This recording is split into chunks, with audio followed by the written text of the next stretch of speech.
Hello there, today I'm going to be making a video showing you how to take cuttings from berry bushes, grapevines and gooseberry bushes. So doesn't that sound exciting? Now this is not a difficult thing to do and it can be very rewarding, so stay tuned and I'll show you how to do it.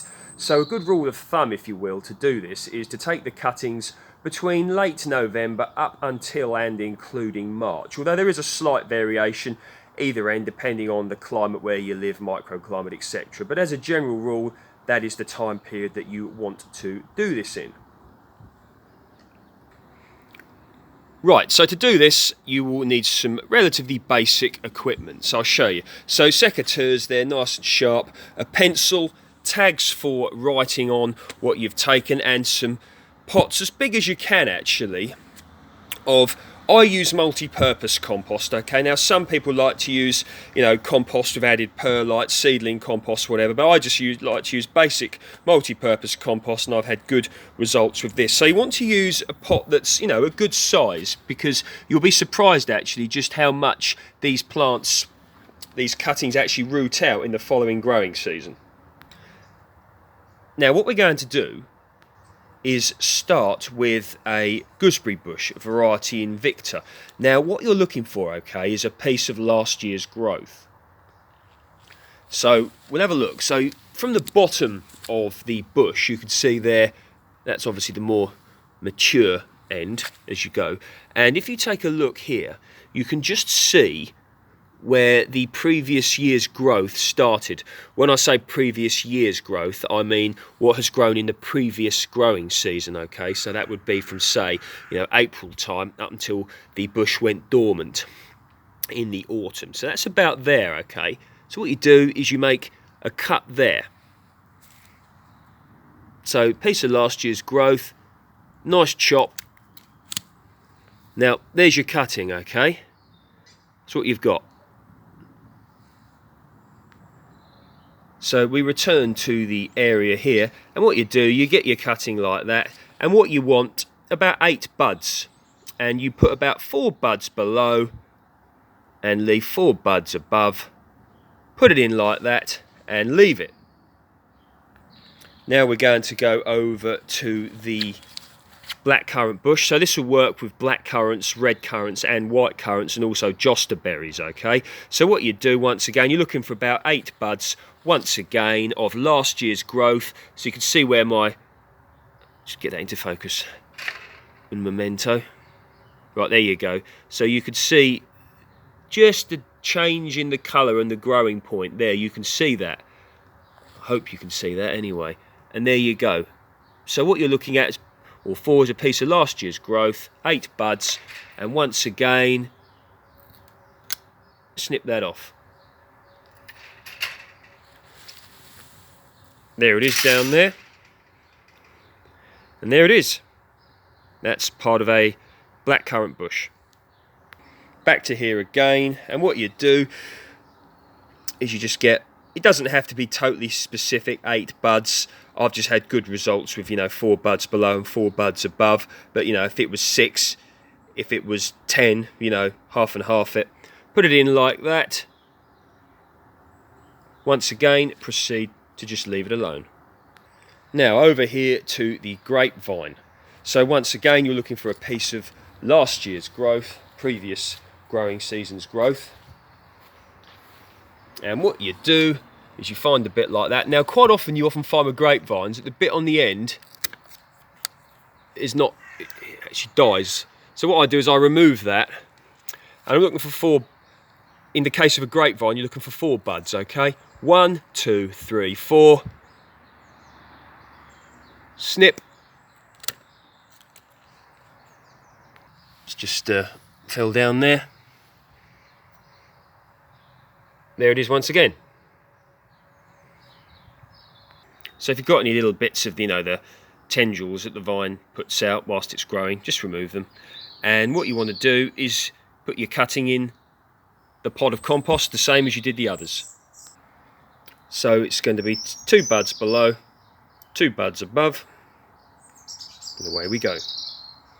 Now a very important thing when you are putting your cuttings in is to make sure you put them in the way in which they're growing. Put them in the right way up, because if you put them upside down they won't work, okay?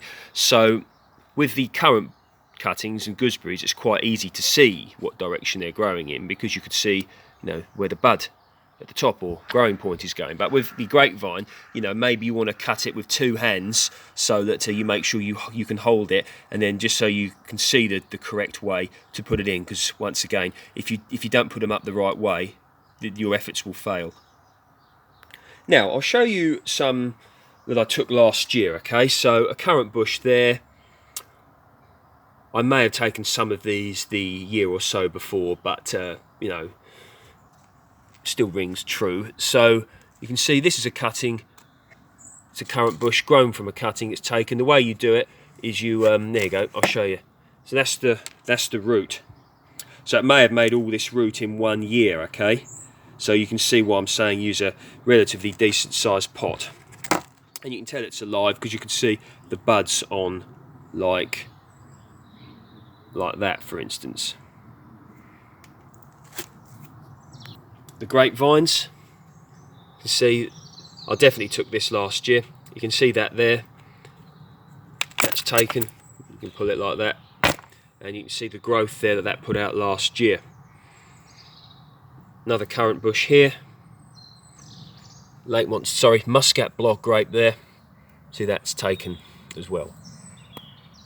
Once again, just put that. So you're looking probably, I would say, 70 to 80% success rate, which I think is quite good. Now, some people like to use rooting hormone for this. I don't use it. I have used it in the past, but I don't use it anymore. An older propagation method, people have used honey in the past, but I don't use that. I just do what I did. So with regards to caring for these, you need to keep the growing medium, the compost, moist, okay, not sodden wet, but moist. And when you keep these, what you want to do is keep them in an area where they don't get too hot, okay, so like a north facing area, so they don't dry out. You don't be putting the cuttings under too much stress when they're rooting. So what these will do is they'll sit in the pots in the growing medium until the weather warms up, and then all being well, they will then proceed to root out during the growing season. So they should come spring into action, if you will, March, April time, depending on the weather. So with regards to taking the cuttings and the long-term results, you have to be patient with this. Not going to get results overnight, but this is a grapevine I took from a cutting. So you can see there, look, Allotment seedless. My regular viewers have seen all this before, but for the new people I'll show you. So I'm expecting this to have a good crop next year. So it's very much worthwhile investing the time to learn how to do this. This is another grapevine that I took from a cutting. I did plan to train it along this washing line wire, but I've decided not to in the end. This is a Allotment seedless. No, it isn't. This is a muscat block that I took from a cutting a few years ago, and I'm expecting a crop off of this year. Of course, these things look unimpressive this time of year because it's the dormant season and the leaves are off. But my regular viewers saw how lovely and healthy this looked when during the summer time. So yes, I think that's quite an important thing to learn how to do, because you can propagate so much for basically, for free, okay? If you want to get a particular variety in your friend or whatever, the allotment person next door to you is willing to share with you a few little cuttings or whatever. It's a great way of doing it. If you think about how much a mature bush can cost, or a mature grapevine or whatever, okay, granted, some grapevines are grafted, but these won't be grafted. They'll be grown straight from cuttings. And grapes, gooseberries and currants, they grow true to type, okay? So it's not like with regards to when you have to graft or bud an apple tree, for example. But yes, learn how to do this. And what I'm going to do is just take you around now. We'll talk about a little bit more about some propagation, which I may be covering in some later videos.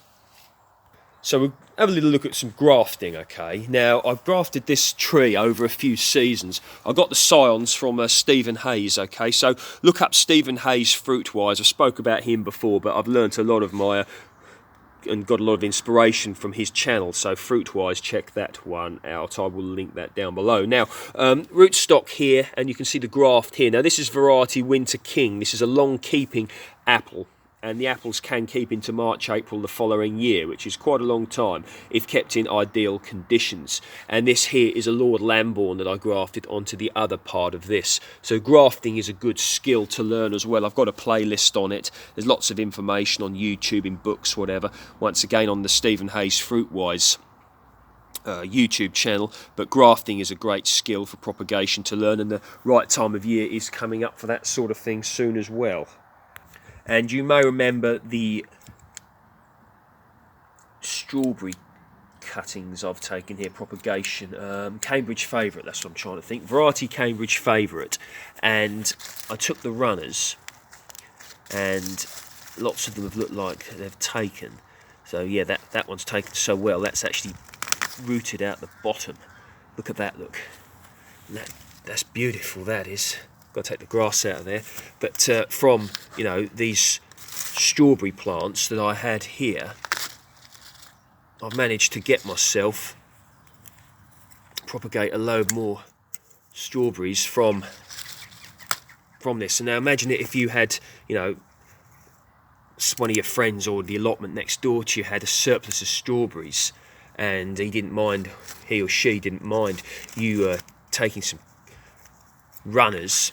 You know, you could get some nice strawberry varieties, nice strawberry plants for you know, basically for free. And this is one thing I like to sort of encourage on my channel, you know, really, because a lot of people think gardening prohibits them, or they're prohibited from it because they think it's, you know, too expensive. But it doesn't have to be.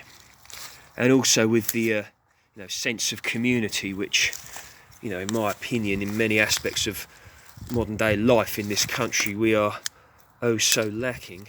You know, a bit of swapsies down the allotment or in the garden can be such a great thing. So if you think here, from three strawberry plants, I've taken 1, 2, 3, 4, 5, 6, 7, 8.